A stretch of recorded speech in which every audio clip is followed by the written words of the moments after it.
Hi guys, Samira here. Welcome back to my channel. First of all, I'd like to thank all of you for being subscribed to my channel, and we have crossed 10,000 subscribers, which is mind blowing. Thank you so much to everyone for being subscribed, and as a gesture of gratitude, I've decided to create an oil pastel tutorial for this occasion because that's where I started this whole channel with, and also because you guys love it. So let's get started. For the detailed list of colors and supplies used, do check out my blog Saminspire.me. Link is in the description. For this painting, I'm using a limited color palette, which means I'm just using a set of 6 colors, excluding white and black. I started off with Prussian blue.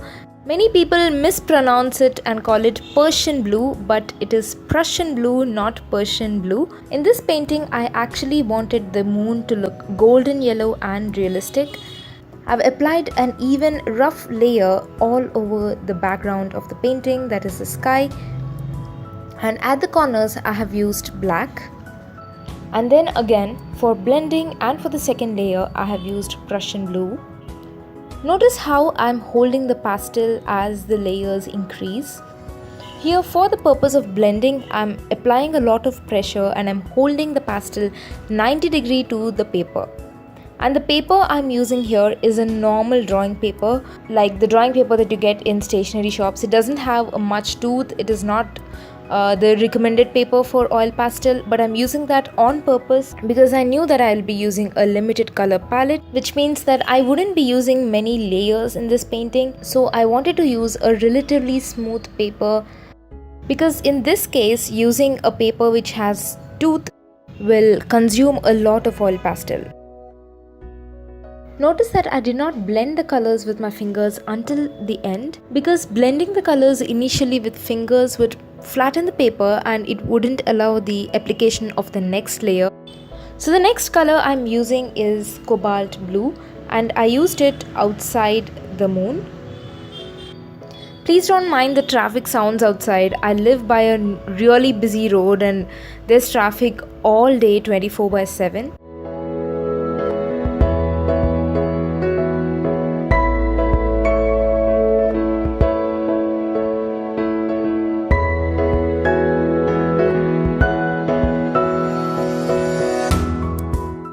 I wanted my moon to be golden yellow, and that's why I used the color golden yellow at first as the base.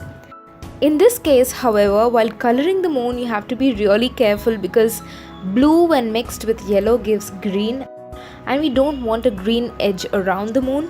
At least that's not what I wanted. So just make sure that you are coloring inside of the moon and not along the edge of the moon. If you observe the moon, it is not completely white or yellow. It is of different shades. That's because of the irregularities on the surface of the moon.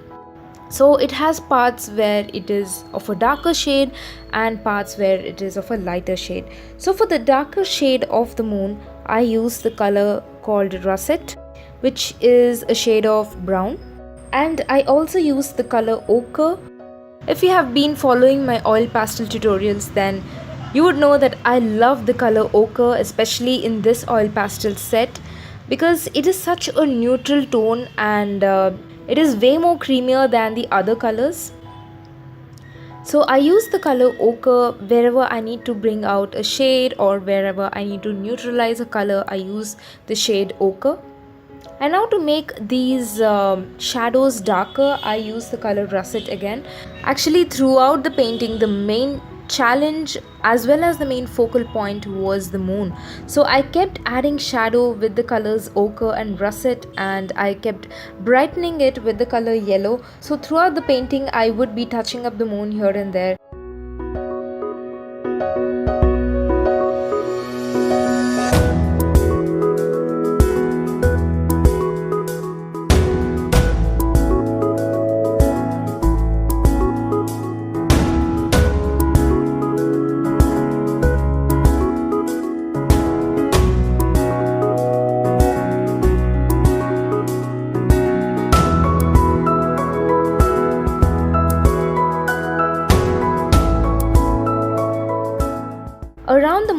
I wanted to give this aura, so I gave the color white.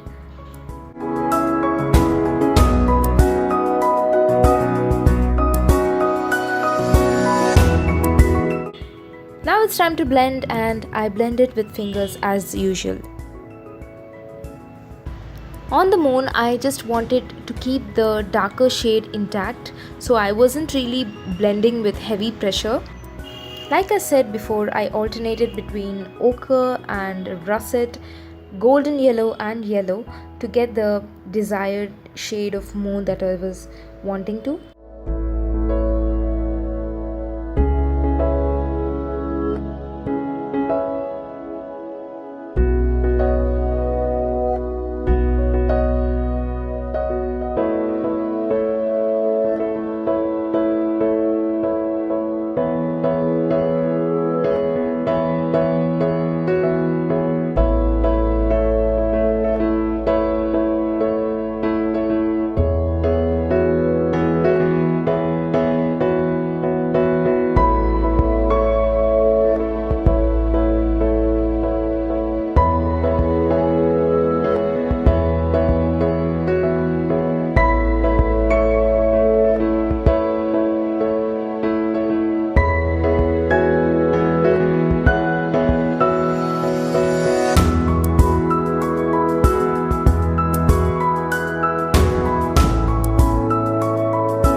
Now for the cats and the rooftop, which appear to be completely black, I did not use the color black entirely. First I colored them with a shade of blue, which is Prussian blue once again, and on top of that I used black. This is because coloring it with complete jet black would flatten the image. It wouldn't give that three-dimensional or realistic effect that we are trying to achieve here. It is always advisable to use shades of black, that is darker shades of any color, rather than using the color black entirely.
Now once everything is done, I have highlighted using white over the edges wherever I feel the moonlight is falling.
now for the stars, I have used white acrylic paint. Although you could leave this painting just like this here because the gaps on the paper would look like stars from distance, I wanted to give stars, and I did that using acrylic paint and a zero size brush. Because giving stars with white oil pastel is not possible because the pastel is very thick and it won't give that thin small dots that we want. So that's with the painting. I hope you guys enjoyed this video. If you found this helpful, then please give this video a like and subscribe to my channel so that you won't miss out my upcoming videos. If you do recreate my paintings, then do send them to me to my Facebook or Instagram accounts. The links are in the description box below. And I'll see you guys next week with another new video. Until then, bye bye.